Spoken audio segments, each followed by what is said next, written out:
ada satu warung masih komplit gitu ya. Tapi ini udah roboh. Dengdek. Udah dengdek gitu ya, udah mau roboh lah. Nyaris mau roboh gitu.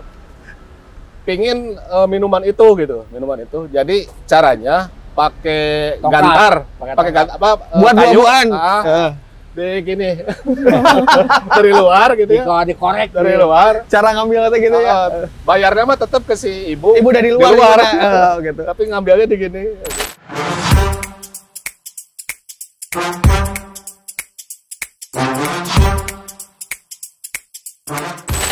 Wargi Jabar. Halo Wargi Jabar, assalamualaikum. Balik lagi. Gimana aku siapa? Saya Widi. Itu saya Widi. Ini saya Mateng. Iya. Kita balik lagi di Harewos Bojong. Nah, Mateng, hari ini kita bakal ngapain nih? Udah bersama, udah kelihatan merunnya Wargi Jabar siapa ini? Tapi sebelum kita mengenalkan para narasumber kita di hari ini, Betul. sekarang itu tanggal 21 Teh Widi. 21 November 2023 hari ini. Kalau kita boleh flashback, tepat 1 tahun yang lalu, Indonesia berduka. Dan khususnya Jawa Barat ya, Wargi Jabar. Karena tepat di tanggal itu telah terjadi gempa di Cianjur. Dengan kekuatan berapa pun? 5,6 skala Richter ketika itu. Dan waktu itu kejadiannya siang hari mungkin ya, Teh Widi, kita masih ingat ya? Siang menuju sore. Nah, jadi kita di Harewos Bojong edisi kali ini, kita akan flashback terkait bencana gempa Cianjur dan bagaimana Jabar Quick Response merespon kejadian bencana ini. Silakan Teh Widi. Boleh, sebelum mungkin kita akan kenalan dulu ya sama, yang ganteng-ganteng. Ganteng-ganteng. FYI Wargi Jabar, beliau berdua ini adalah ganteng gangguan telinga. Beliau berdua ini adalah sosok legendaris. Betul. Di dunia kemanusiaan, di dunia kebencanaan juga. Kebencanaan. Jadi sangat beruntung Jabar Quick Response memiliki narasumber kita. Persilakan Teh Widi. Boleh kenalan dulu atau yang dari sebelah sini? Oh, siap kenalan. Oh, siap. Nama saya Soma Sumarsa. Abah Soma. Dan di sebelahnya Mbah Soma, Usman Jenggo. Usman Jenggo. Suatu kehormatan besar kita bisa mewawancarai kedua legenda hidup ini. Dan kita juga pengen tahu nih, Mang Jenggo sama Abah Soma, kan ketika gempa terjadi di Cianjur 1 tahun yang lalu, Jabar Quick Response adalah salah satu tim yang pertama nyampe di lokasi bencana, betul? Ya. Mungkin tidak. Ya. Karena pasti yang sudah dekat juga sudah ada di sana. Betul, betul. Nah, boleh diceritakan pertama kali ngerasain gempa, terus gimana perencanaan ketika mau berangkat ke Cianjur seperti apa? Oke, tadi pertanyaannya apakah tim Jabar Quick Response yang pertama bisa iya bisa tidak, tapi secara dari provinsi mungkin dari kita ya Jabar Quick Response bisa mengklaim. Jadi pada saat itu pas sekali tanggal 21 November di tahun 2022, hari Senin itu saya masih ingat. Nah sekarang kan 21-nya hari Selasa ya. Betul. Beda sehari lah, beda gitu. Jadi hari Senin jam 2 itu sebelum jam 2 saya lagi ngobrol itu dengan tim kantor Jabar Quick Response. Ngobrol tiba-tiba KDE akhir tahun masuk kayak pertanggungjawaban alam. Tiba-tiba bener berguncang pada saat itu, semua panik sesaat keluar nih, lihat ruangan gedung Saparua, lampunya bergoyang tuh CT Kang Egi, Kang Egi itu ya, Egi lampunya bergoyang. Setelah mempertahankan itu, melihat suasana itu langsung otomatis coba cari titik epicentrumnya di mana, titik yang terparahnya di mana. Setelah ada instruksi dari ketua harian, coba cari titik-titik yang ekstrim dan epicentrumnya. Terus langsung kita buat pertemuan, buat rapat dadakan, semua dipanggil di situ. disiapkan, dibuat strukturnya, dibuat timnya, dibuat rencana responnya juga. Itu terbentuklah 3 tim kita. Iya. 3 tim.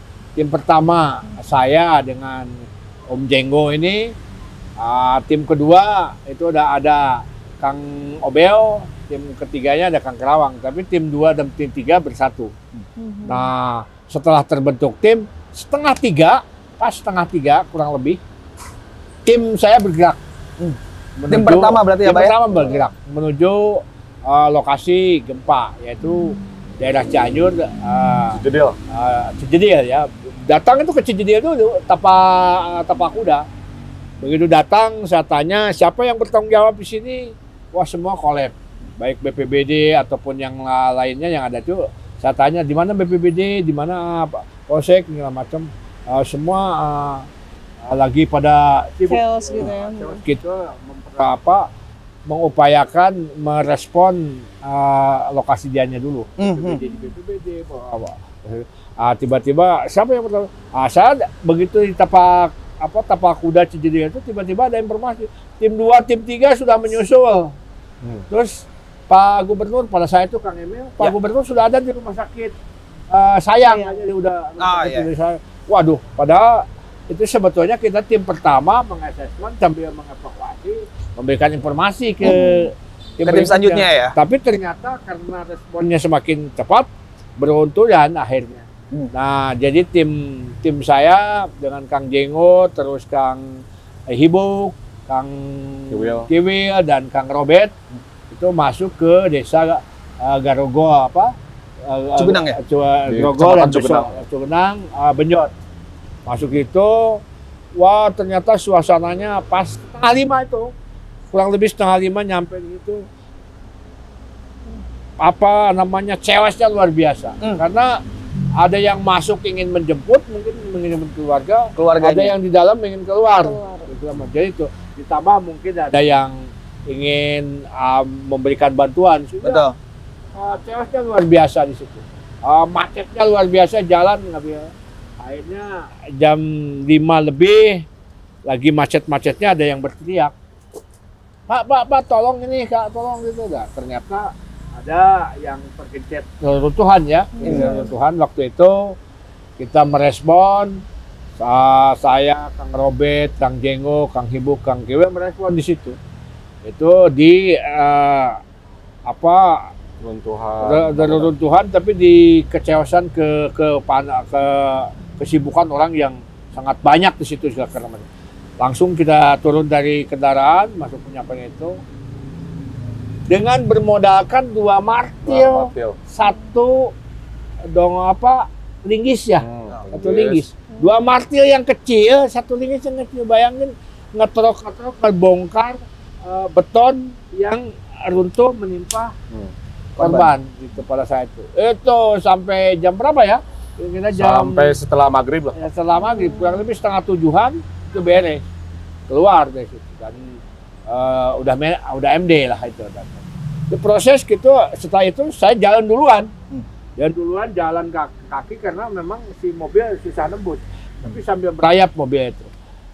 Terus dia disusul oleh Kang Robert di sana. Ini jalannya di sini kayaknya dibuka, kalau kita usulkan yang sebelah kanan ke arah Gasol dibuka, ini bisa mengurai. Tapi ternyata begitu masuk ke Gasol juga macetnya di mana? Sama macetnya ya, Pak ya? Lalu lalang gitu ya.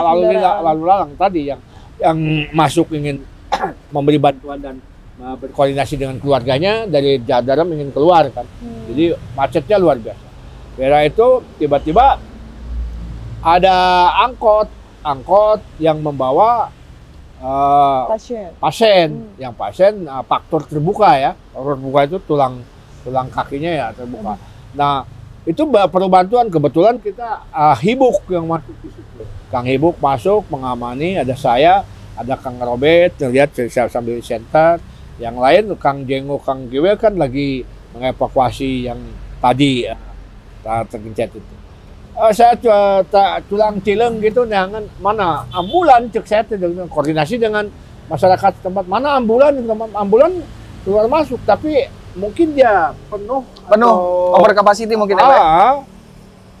ingin supaya si orang yang di dalam angkot itu yang ditangani medis sama Kang Hibuk itu bisa dievakuasi lewat ambulan, karena pada saat itu hanya ambulan yang boleh keluar masuk. Ya. Sementara angkot tertahan.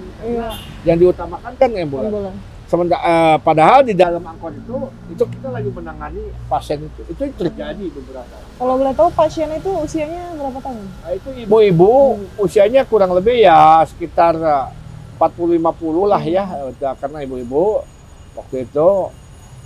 Terus saya bilang ya udahlah kalau nggak pakai ambulan mah minta izin aja sama tetangga di situ, masyarakat. Pak tolong dikasih jalan. Aduh susah karena ya prioritas. Ya tapi kan ini bawa pasien, saya bilang. Nah itu setelah ditangani oleh tim Jabar Quick Response di situ beres, dia bergerak. Oke, lanjut. Kita lanjut dulu. Begitu lanjut ke perjalanan, langsung masuk ke desa Garogol apa? Cibulakan. Cibulakan. Masuk Cibulakan. Di situ ada sekolah SD. Lihat ada jenazah dua orang jenazah. Kenapa belum dimakamkan ini? Saya bilang karena masih bingung, mungkinnya masih bingung bagaimana siapa yang bertanggung jawab, juga prosedurnya harus bagaimana. Jadi di SD itu gitu. Nah, setelah itu ada informasi lagi, itu ada madrasah katanya. Madrasah di situ ada pengajian, ada kurang lebih 5 orang lah, 5 orang, satu ustadz, satu santri, jemaahnya. Yang jadi korban, Pak. Jemaahnya banyaknya usia lanjut. Usia lanjut. Ada ibu-ibu dan Pak Ustadz. Nah, langsung kita ke madrasah itu di tengah di persawahan. Jadi ada ini jalan turun ke bawah masuk ke persawahan, ada satu masjid mungkin tempat pengajian. Masuk ke situ sudah ambruk. Sampai jam 10 malam kurang lebih kita mengevakuasi jenazah yang tertimbun. Itu lagi-lagi memakai peralatan seadanya, peralatan yang sangat minim. Terus kami juga bawa penerangan, terhirup di si penerangan nanti si genset terhurung segala macam. Sampai siapa itu orang tuh bawa alat anu tuh bisa dipakai. Tadi mah bisa dipakai bahannya, bukti lainnya terhurung tuh di lapangan.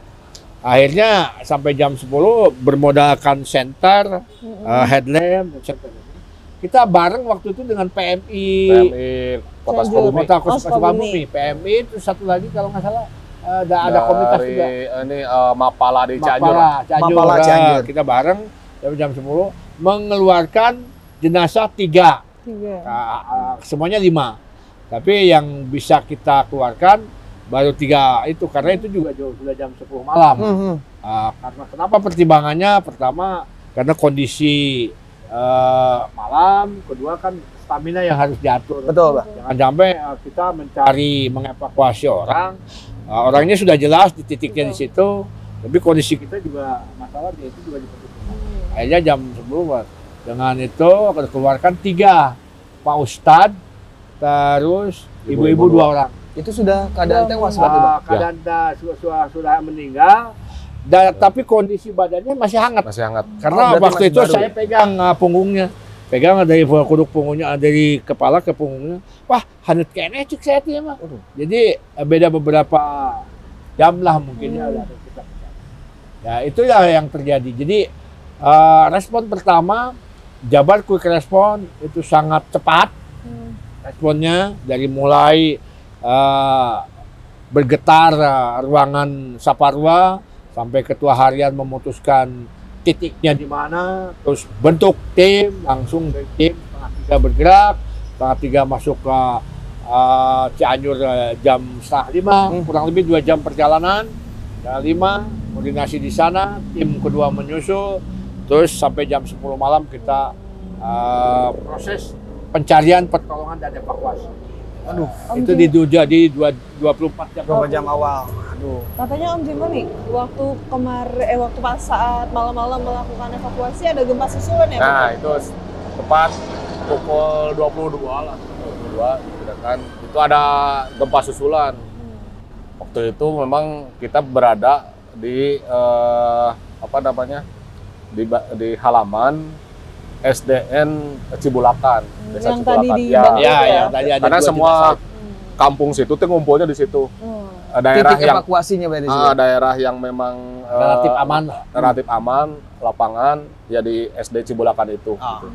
Bikin tenda darurat, terus selanjutnya kita dari JKR itu membuatkan tenda peleton gitu, tenda untuk apa penyintas lah gitu. Nah di saat itu memang chaos lagi tuh. Iya. Setelah mereka mungkin Masih masih trauma trauma gitu, Betul. masih trauma masyarakat. Setelah Dan gempa kita susulan, pun saudara. sebagai tim relawan ke sana ya panik juga di saat Pasti. itu. Pasti gitu sih, kan. pasti kebayang. Nah terus menambahkan yang Abah tadi, yang di madrasah itu, yang pertama mendengar dan melihat itu sudah roboh, samar-samar ada yang masih teriak katanya di reruntuhan Allah. ibu-ibu gitu kan. Maka tadi mungkin diperkirakan MD-nya itu baru gitu. Baru. Jadi MD -nya karena meninggal dunia. Masih Jadi hangat. pada saat pertama orang yang itu masih ada yang teriak katanya minta tolong gitu. Jadi, seorang ibu-ibu. Tapi kita gali pakai alat seadanya karena memang beton lantai 2 itu yang runtuhnya susah juga gitu. Beton tambah besi yang apa namanya untuk tihangnya kan tebal-tebal, cor-coran itu, jadi kita susah untuk dengan Dengan peralatan yang seadanya. minim. Karena itu tadi martilnya juga martil, Kecil, bukan martil batu gede. Penghancur gitu ya, tapi ya martil yang seadanya di bawah. iya. Aduh. Kalau waktu itu chaos nih ya kondisinya kan ya. Gimana sih cara mengatasi? Mungkin kan panik juga, tim panik, apalagi warga gitu. Gimana mengatasi untuk mencoba untuk menenangkan warganya saat Ya, kami juga ngobrol dengan masyarakat di sana, bagaimana kondisi sana tetap kepanikan, dramatik, terus ingin menjaga aset-aset dia. Ya udah kita koordinasi, ya udah bentuk aja, saya bilang siapa penanggung jawabnya, bagaimana. Terus kondisi ini seperti ini ya kita harus terima supaya kita bisa ya minimal sedikitnya bisa tenang dengan menerima keadaan, kan bisa membuat ketenangan kita. Walaupun ya kekeueuh Kang da barang-barang ke saya lalengit sawaret rusak nyawayana gitu kan. Tapi dari kita selain memberikan bantuan evakuasi dan menggali, itu juga memberikan ngobrol biasa supaya kondisinya mereka bisa tenang. Tapi kepanikan mah. Apalagi pada saat gempa-gempa susulan ya. Gempa susulan tadi seperti itu. Ya mereka tenang-tenang, gempa lagi Pak. Mulai lagi chaos lagi. Tong boro maranehanana urang wae pan bisa ngajeng kan. Ya. Dan kita waktu untuk menenangkan mereka itu mengajak masyarakat ya keluar dari bangunan gitu. Keluar dari bangunan semua. Mencari tempat Pokoknya jangan aman, sampai ada yang di bawah bangunan lah gitu ya. Takutnya terjadi gitu kan. Jadi musibah lagi. Ya. Silakan TWD, kita lanjutkan lagi obrolan. Tadi udah seru nih. Udah seru obrolan nih teh. ya. Tadi udah banyak chaos dan segala macam. Nah, sekarang kita mau tanya nih, tantangan terbesar dari Om Jenggo sama Abah Soma apa sih selama sana? Ya, tantangan di semua musibah ada saja. Pasti ada. Pasti terjadi. Nah, yang terjadi di Cianjur kemarin, tantangan pertama yang kami alami itu ya tadi, karena memang proses respon time-nya harus cepat, sehingga peralatan yang dibawa ala kadarnya. Dari segi pakaian saja kita masih memakai pakaian baju putih ya? Putih, karena itu tanggal 21 November itu hari Senin. Ya, karena ingin kecepatan, ingin sampai di sana. Ternyata keinginan cepat di sana sampai itu tantangannya karena chaos tadi. Jadi susah sekali kita masuk ke dalam itu. Baik mau lewat Cijedil, mau lewat Benjot atau Cibulakan atau mau lewat Barukaso, macetnya luar biasa. Itu satu tantangan yang lalu lintas berarti ya lah, tantangan lalu lintas yang terjadi di lapangan itu satu. Kedua, tantangannya karena tadi bukan terburu-buru, tapi karena ingin prosesnya cepat sampai, terus memberikan pelayanan pertolongan kepada yang tersintas di sana, ya bawa peralatan ala kadarnya. Sehingga apa yang terjadi di lapangan, ya untuk kreativitas kita, daya tahan kita, pengetahuan dan keterampilan kita mendukung ke arah sana, sehingga dengan peralatan yang seadanya juga kita bisa memberikan pelayanan yang terbaik. Contohnya tadi bisa mengeluarkan orang yang tergeletak di reruntuhan dengan bermodalkan 2 martil yang menurut kita mah kurang begitu layak untuk terus begitu masuk ke tadi proses evakuasi tetap juga memakai itu tantangan yang kedua. Tantangan yang ketiga, ketika kita sudah melakukan proses evakuasi, proses edukasi, sedikit edukasi kepada masyarakat supaya bisa tenang, terus proses lain, kembali kita bingung mencari tempat istirahat di mana nih. Sampai akhirnya kita tidur di trotoar depan. Di trotoar, tidur di trotoar sebanyak 50 orang di bersama depan relawan lain, bersama relawan lain. Tidur di depan rumah sakit Bayangkara di kota. Gitu. Ngajajar sisi jalan gitu, Pak? Iya, di trotoar seberangnya itu kurang lebih 50. Sambil yang lain memang mencari tempat yang lebih representatif untuk tidak dibuat posko. Tidak tahunya padahal di samping kita tidur di trotoar itu yang bakal jadi posko kita selama di jalan. Kita gitu. Tidak tahu itu. Seakan-akan berjodoh ya, Pak? Gitu. Itu tantangan yang terjadi. Sehingga ya yang tantangan berikutnya sulit sekali koordinasi dengan pihak-pihak terkait di penanganan gempa Cianjur. Padahal kalau menurut kita ya tadi itu bisa dikoordinasikan sebetulnya. Tapi pada akhirnya memang lancar ya, Pak ya? Ya. Ada kesulitan di awal tapi akhirnya relatif lancar. Relatif lancar. Mungkin tadi aku masih kepo nih, kan tidur di trotoar ya, apa kita pasang tenda atau enggak, kita menggelar saja. Kebetulan beratapkan langit aja berarti. Karena kebetulan di malam itu tidak ada hujan. Alhamdulillah cerah ya. Jadi, pada saat kan yang 50 orang itu bukan dari JKR saja, ada dari pihak lain. Tergabungan dari relawan-relawan yang lain juga. Karena memang bikin satu operasi lah gitu, ngumpul di situ. Ada yang datang tidak berbarengan gitu kan, ya tidurlah beralaskan langit di situ gitu kan. Beralaskan tanah.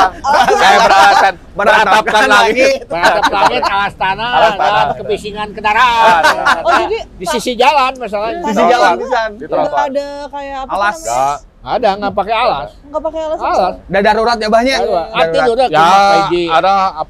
Ada yang tidur, ada yang memang ngobrol gitu kan, sampai jam 2 pagi lah gitu. Masih standby ya gitu. Masih standby gitu. Sambil menunggu informasi kayak posko di mana, pos di mana ya, bakal pos.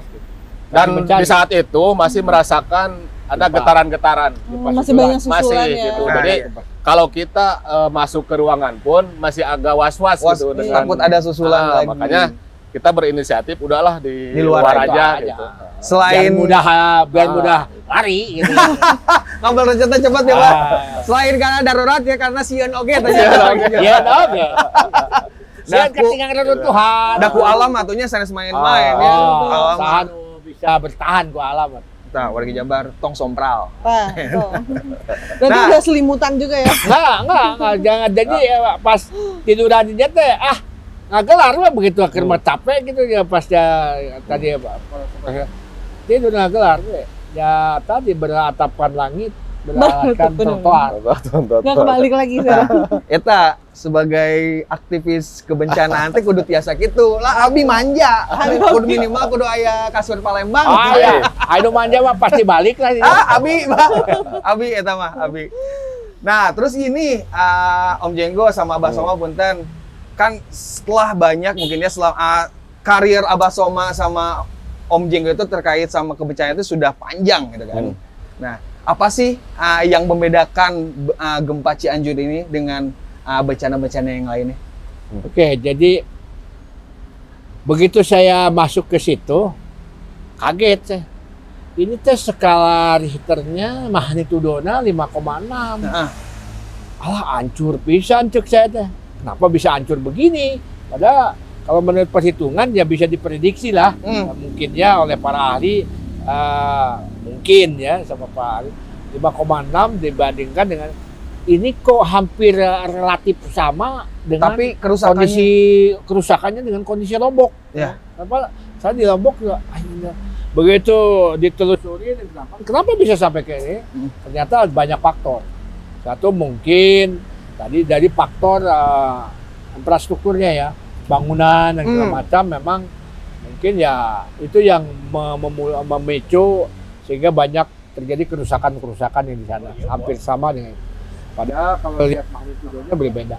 Kalau di Lombok kan 6 sampai 7 ya, kalau ini kan 5,6. Dangkal juga ya. Dangkal. Karena itu ya. Selain jangkau juga karena sering hampir puluhan kali sampai ratusan kali gempa susulannya. Ratusan kali, Bah? Ratusan kali gempa susulan. Alah, Ya. tapi yang kecil-kecil mungkin ya? Itu ya, ada yang kecil ada yang sampai kita pada lari pada waktu itu magnitudo 4, sekian loncat kita pada lari karena di dalam ruangan. Jadi mungkin beda dengan di gempa-gempa lain karena mungkin tadi struktur bangunan juga karena gempa susulannya yang terlalu sering sehingga mungkin rumah yang bertahan juga kalau tertusan digoyang mah ya, nah gitu tetap saja langsung bisa masalah. Seperti itu. Dan saya juga pernah, Ada saya bercerita yang kemarin kejadian itu yang di desa Cibulakan gitu ya. Cibulakan. Desa Cibulakan itu, jadi saya mengkhususkan di hari berikutnya itu pas hari datang ke sana, pas golden time, sehari berikutnya saya mengkhususkan di PPE. PPE itu apa? Pencarian, pertolongan, dan evakuasi. Pencarian, pertolongan, dan evakuasi. Nah, jadi kami bergabung dengan relawan yang lain, gitu, yang lain. Nah, pada saat itu kesulitannya memang di peralatan. Kesulitan di peralatan. Yang kedua, akses jalan yang ke itu tuh memang kecil, tapi mobilitas tinggi gitu. Ambulan, bolak-balik, logistik. Jadi kemacetan tuh di situ gitu, karena jalannya sempit. Nah, pada saat kita lagi evakuasi, jadi evakuasinya gini, jenazah yang sudah diketemukan, diangkat gitu ya, itu pemulasaraannya harus ke rumah sakit sayang dulu, ke kota dulu. Oh, jenazah yang prosedural. Jadi jenazah temukan langsung ke rumah dilakukan sakit, pemulasaraan, pengidentifikasian di rumah sakit, baru kembali lagi ke lokasi. Karena nggak tahu juga ya itu mayatnya siapa, jenazahnya siapa. Karena mungkin pada saat itu belum ada fasilitas rumah sakit darurat. Darurat. Belum ada ke situ ya. Belum mungkin ya, belum bisa. Nah, pada saat itu di hari ketiga itu masih ada jenazah yang tergeletak di halaman SD Cibulakan itu. Belum teridentifikasi gitu. Ada yang belum teridentifikasi, ada yang belum pemulasaraan, ada yang belum terkuburkan. Aduh, kenapa? Karena di situ memang si masyarakat itu masih panik. Iya. Terus bukannya memikirkan untuk menguburkan gitu ya. Maaf, jadi mereka juga masih sedih, masih panik, masih gitu ya. Relawan terbatas pada saat itu. Jadi untuk menggali yang sebanyak itu, saya ingat masih hari ketiga itu 15 jenazah yang belum dikuburkan.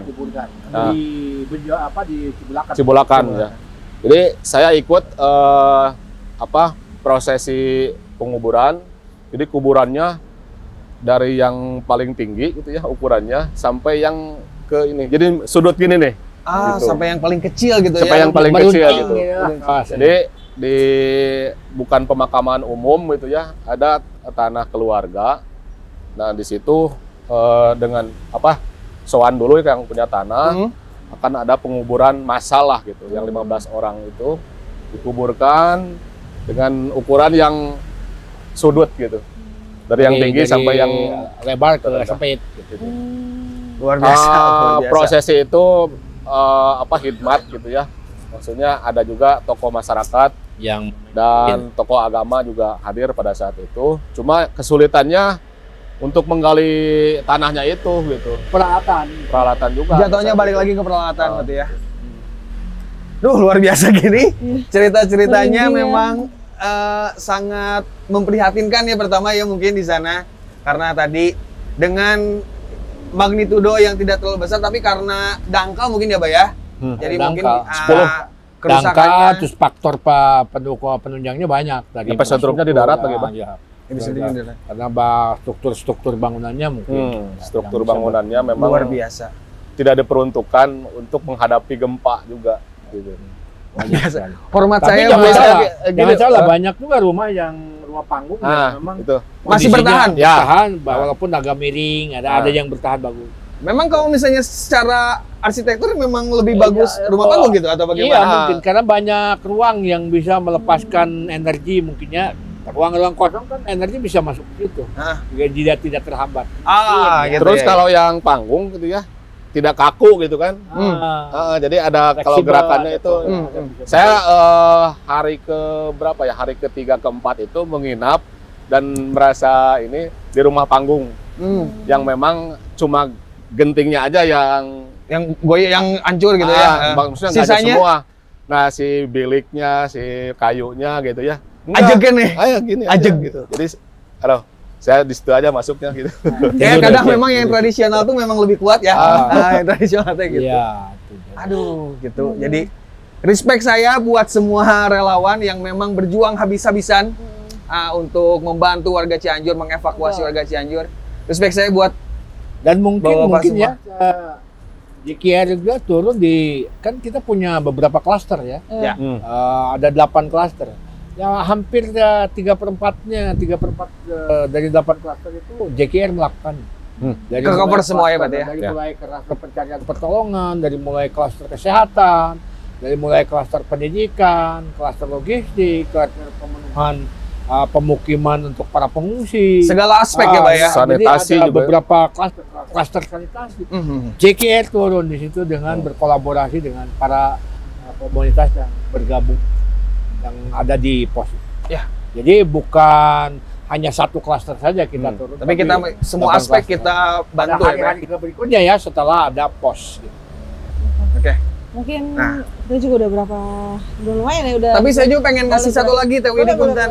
Saya mau ngasih satu fun fact. Nah, di tengah tekanan seperti itu ya, Pak ya. Kekeosan Cianjur, gempa terus korban di mana-mana. Tapi saya dangu-dangu abah teh keadaan lagi puasa waktu itu teh. Iya. Masih puasa sampai tamat ya teh. Apa kan puasa Daud ya.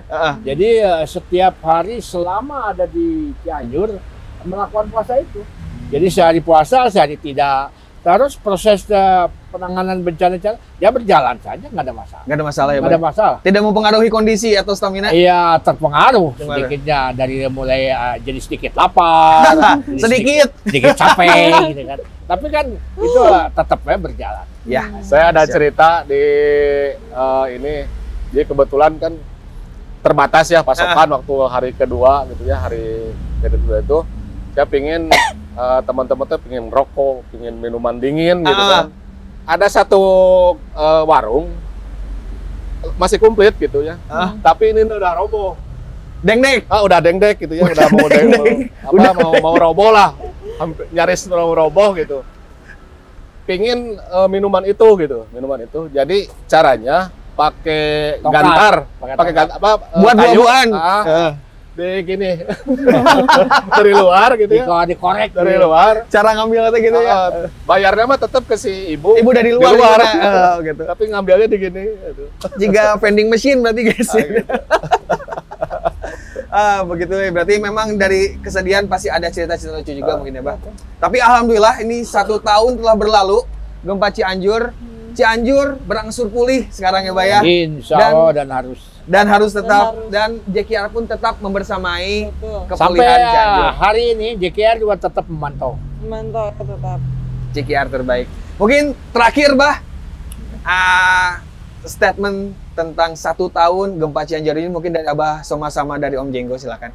Ya, selama kemarin kan dalam proses 1 tahun gempa Cianjur, kemarin beberapa minggu ke belakang JKR juga ke sana melihat kondisi di sana, ya lumayan lah mulai kondusif dan segala macam.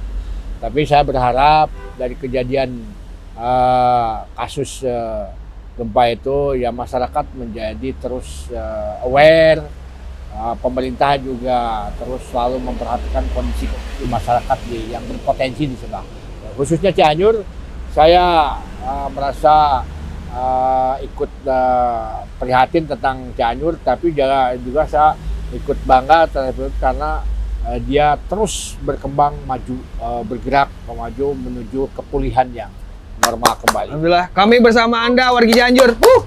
Dari Om Jenggo mungkin setiap gempa pasti ada hikmahnya gitu ya. Setiap bencana pasti ada hikmahnya. Ya hikmahnya sekarang masyarakat Cianjur itu gitu ya, yang sebelumnya mungkin puluhan atau ratusan tahun mungkin baru ada gempa yang sebesar itu gitu. Oh, kalau dari Cianjur itu baru sekarang secara udah lama kerusakan terbesar. Kerusakan itu pada saat itu gitu.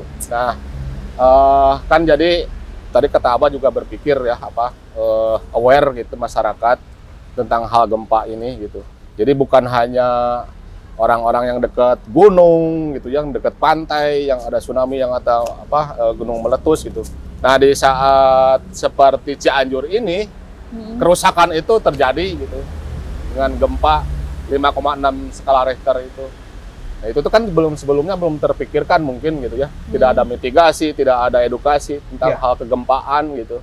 Nah, ini hikmahnya di balik itu ya semua jadi juga aware ya. Waspada ya. Jadi semua waspada. Oke. Mungkin di sini juga kita mau sama-sama turut mendoakan ya Turut mendoakan untuk semua korban Cianjur dan masyarakat Cianjur cepat pulih dengan cepat pulih seperti sedia kala. Oke. Paling alam tidak terasa udah berjam-jam kita di sini. Kita akan ketemu lagi di Harewos Bojong selanjutnya. Mungkin nanti juga masih tetap membahas Cianjur ya. Masih membahas Cianjur kayaknya Teh Widi. Oke. Paling saya minta jangan lupa komen, like, share dan subscribe.